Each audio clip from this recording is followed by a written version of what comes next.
السلام علیکم ناظرین، آپ دیکھ رہے ہیں اسلامک پوسٹ۔ امید ہے آپ سب خیریت سے ہوں گے۔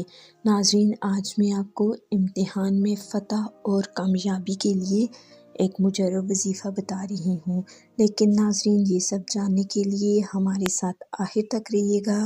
ہماری ویڈیو کو لائک کیجیے گا اور چینل کو سبسکرائب کر دیجیے گا تاکہ آئندہ آنے والے وظائف آپ کو بآسانی پہنچتے رہیں اور ساتھ ہی ساتھ ہماری حوصلہ افزائی بھی ہوتی رہے۔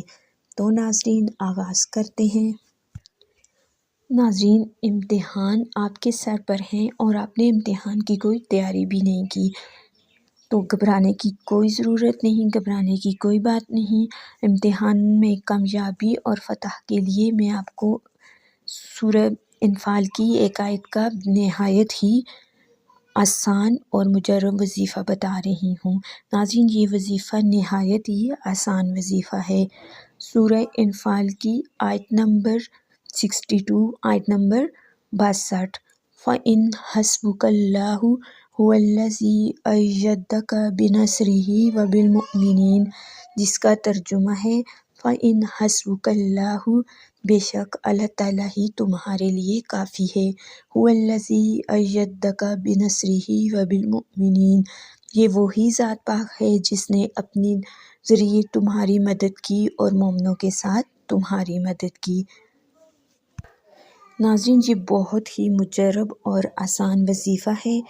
امتحان یا پیپروں میں فتح اور کامیابی کے لیے، آسان پرچوں کے لیے امتحان میں جانے سے پہلے 7 دفعہ یہ آیت فَإِنْ حَسْبُكَ اللَّهُ هُوَ الَّذِي أَيَّدَكَ بِنَصْرِهِ وَبِالْمُؤْمِنِينَ 7 دفعہ یہ آیت پڑھ کر اپنے اوپر پھونک دیں، اپنے پن کے اوپر پھونک دیں۔ انشاءاللہ تعالیٰ آپ کے پیپر نہایت ہی آسان ہوں گے اور آپ امتحان میں ضرور کامیابی اور فتح پائیں گے۔